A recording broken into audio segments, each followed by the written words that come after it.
ساری مسلم امہ کو مبارک ہو۔ اقوام متحدہ میں پاکستان کی طرف سے پیش کی گئی اسلاموفوبیا کے خلاف قرارداد منظور کر لی گئی۔ 15 مارچ کو اسلاموفوبیا کا عالمی دن قرار دے دیا گیا۔ ممکن ہے آپ میں سے کچھ لوگ اس بات کو معمولی سمجھے، اس لیے یاد دلاتا چلوں کہ اسی اقوام متحدہ کے ہوتے ہوئے، اسی OIC کے ہوتے ہوئے کئی سالوں سے مغرب میں دین اسلام کی توہین کھلے عام کی جاتی تھی اور اسے فریڈم آف سپیچ یعنی آزادی رائے کا نام دے دیا جاتا تھا۔ کبھی کہیں پر قرآن پاک جلا دیا جاتا، کہیں سرور کائنات محمد صلی اللہ علیہ وآلہ وسلم کی توہین کی جاتی، تو کبھی مسلمانوں کو دہشت گرد کہا جاتا تھا۔ دنیا یوں ہی چلتی رہی، مسلمانوں کی زندگی مغربی ممالک میں تکلیف دہ ہوتی جا رہی تھی، مگر پھر اقوام متحدہ میں اللہ نے اسلام کا ایک ایسا شیر بھیجا جس نے ان کی ہی زبان میں اس جذبے سے پوری مسلم امہ کا مقدمہ لڑا، اسلاموفوبیا میں مبتلا یورپ اور امریکی ریاستوں کے باشندوں تک پیغام پہنچایا کہ اسلام کے خلاف تمام تر پروپیگنڈا جھوٹ پر مبنی ہے، اسلام امن کا دین ہے، ہمیں اپنے نبی پاک صلی اللہ علیہ وآلہ وسلم سے اپنی جان سے بڑھ کر محبت ہے،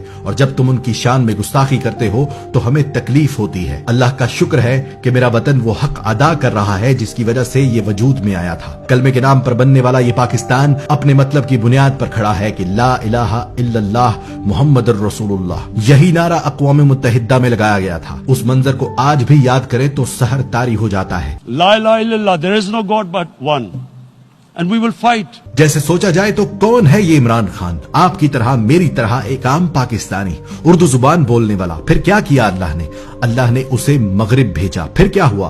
پھر وہ ان میں رہ کر ان کی زبان سیکھ کر ان کی رگ رگ سے واقفیت حاصل کر گیا۔ پھر کیا ہوا؟ پھر اسے 9 سال تک یہ مقام دلایا کہ وہ بریڈفورڈ یونیورسٹی کا چانسلر بن کر ان انگریزوں کو ہی پڑھاتا رہا۔ پھر کیا ہوا؟ پھر اسے وطن واپس بھیجا، اسے ہمت دی، بار بار ہار کر بھی وہ لڑتا رہا۔ پھر کیا ہوا؟ پھر وہ دن آ گیا، وہ اس اقوام متحدہ تک جانے کے قابل بن گیا، یعنی وہ اس ملک کا وزیر اعظم بن گیا۔ پھر ہم سب نے دیکھا کہ جو ہی اسلام کا شیر دھاڑ کر اقوام متحدہ سے نکلا، پوری مسلم امہ نے اس کا استقبال کیا۔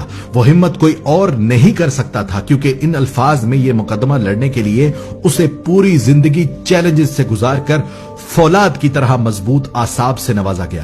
وہ پروردگار جو ابابیلوں سے ہاتھیوں کو بھی شکست دیتا ہے، وہ خوب جانتا ہے کہ کس دور میں کون جرت مند ہوگا، کون حق پر ڈٹ سکے گا۔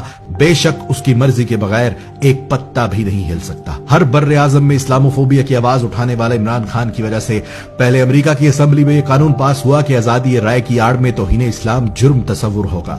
پھر روس کے صدر پیوٹن نے پورے روس میں یہی آواز بلند کر دی کہ اسلام کی توہین جرم تصور ہوگا۔ پھر آہستہ آہستہ عرب ممالک کے لوگ بھی اٹھ کھڑے ہوئے، اور آج اقوام متحدہ نے اس پوری مسلم امہ کے سب سے سنگین مسئلے کو حل کرتے ہوئے قرارداد بھی منظور کر لی۔ وزیر اعظم عمران خان نے پوری مسلم امہ کو مبارکباد پیش کرتے ہوئے کہا ہے کہ اب اس سے اگلا ٹارگٹ اقوام متحدہ کی اس قرارداد کو پوری طرح سے دنیا بھر میں قوانین کے ذریعے امپلیمنٹ کروانا ہے، تاکہ پوری دنیا میں مسلمان اعتماد کے ساتھ عبادت کریں، کوئی بھی ہمارے مذہب یا ہمارے آقا دو جہان حضرت محمد صلی اللہ علیہ وآلہ وسلم کی توہین کرنے کی جرت نہ کرے۔ اللہ پاک سے دعا ہے کہ فخر مسلم امہ وزیر اعظم عمران خان کو مزید ہمت و استقامت عطا فرمائے اور ہمارے وطن کو عزت و وقار سے نوازتا رہے۔ آمین۔ پاکستان زندہ باد، اسلام پائندہ باد۔